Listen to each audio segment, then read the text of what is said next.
Crank her down. That back bolt is stripped, but there might be some threads at the bottom, but I don't have the correct bolt to go in there.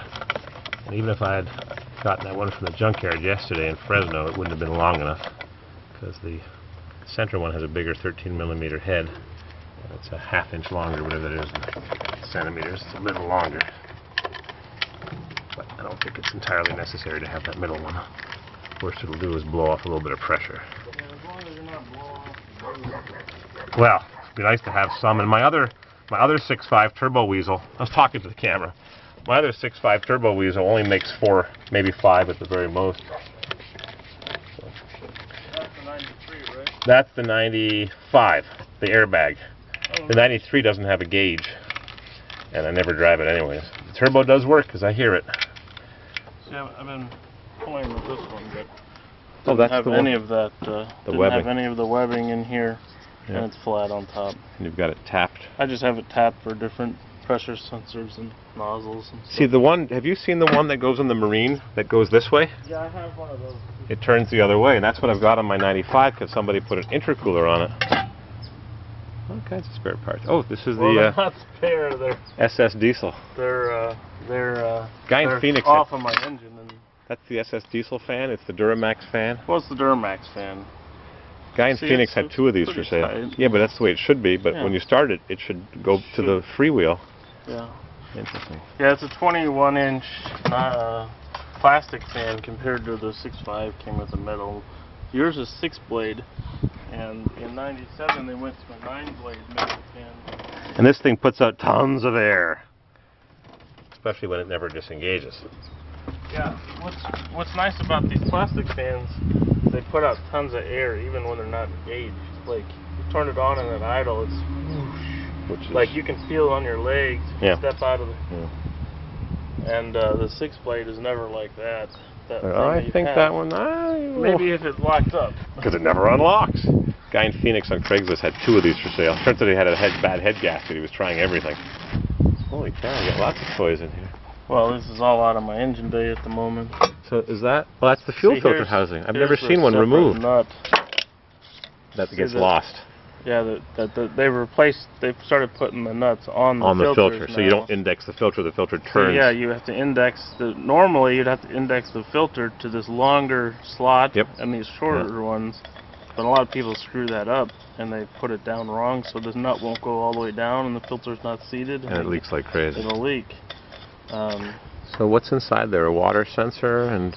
Yeah, you got your water sensor right here with water and fuel, and this is your fuel heater on the bottom. I'd never seen one of those loose. I didn't know how it attached to the engine. Fuel heater goes up this central rod. Heats the fuel in the filter as you're starting it. A lot of the 94s and earlier have a corkscrew thing around here that basically restricts the fuel as it's going up around the heater.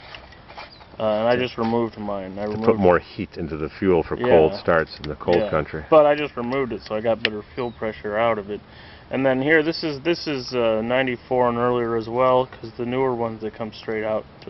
And this is what we call the Feed the Beast mod, where we change this little bitty fitting from a 1/4 inch to a 5/16. Yeah, or 3/8. 3/8.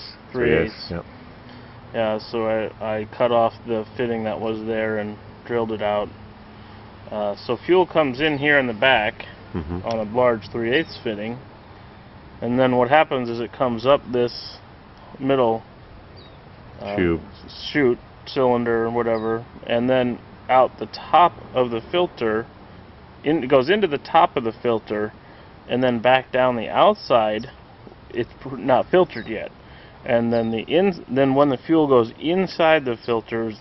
Filtered, and then that goes. So the dirt is on the outside of the filter. The dirt is on the outside. And I checked mine, and the outside was a little dirty, and the inside was clean. And there's a little filter down in here, a little plastic one, a little screen, I should say. There's a little plastic screen down here on this. On the bottom of that shaft. Yeah, I see it. Yeah, and so what happens is the fuel inside the filter goes into that through that screen, then out into here, out here, out of this one out to the injection pump.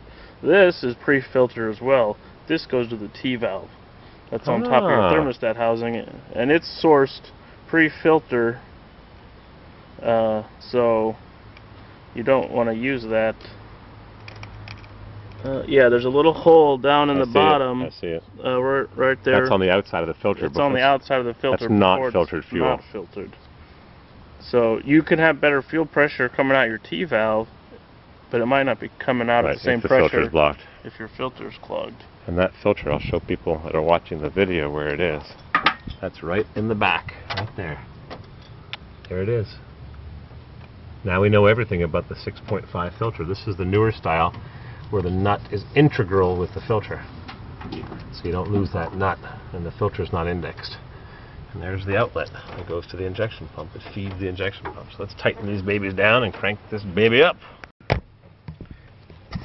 you're going to record the fuse. Yeah, the fuse trick. Banana trick. Banana, full banana.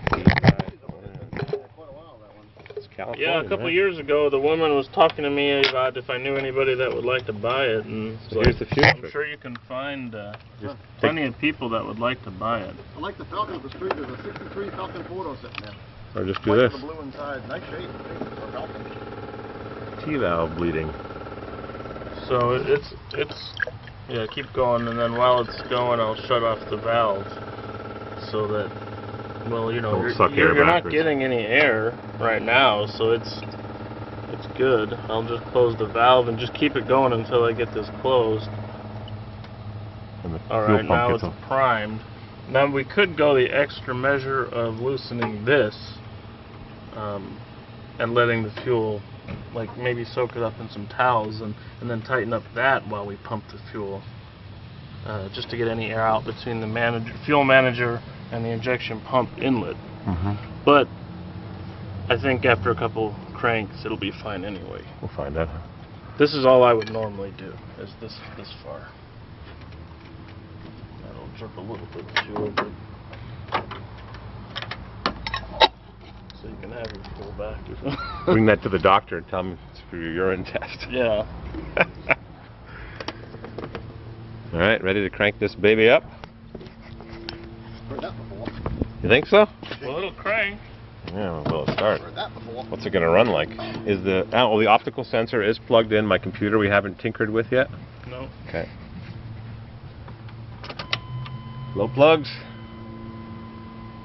Want to disconnect the fuel pump? Crank this modified TurboWheezle up.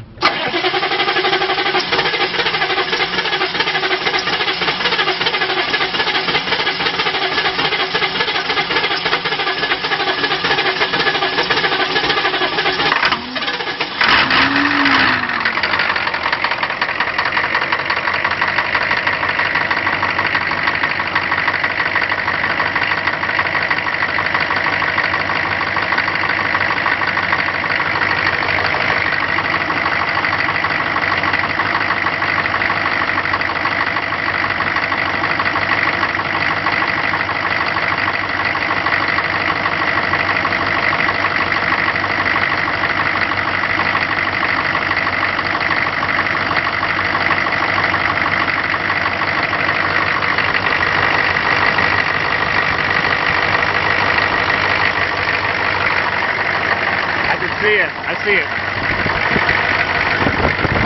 think. Go. Where'd it go? Here it is.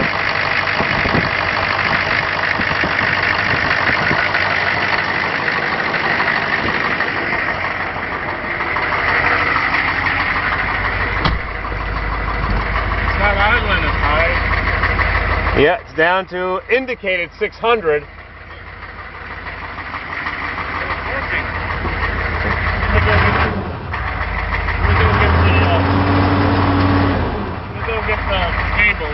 Yep.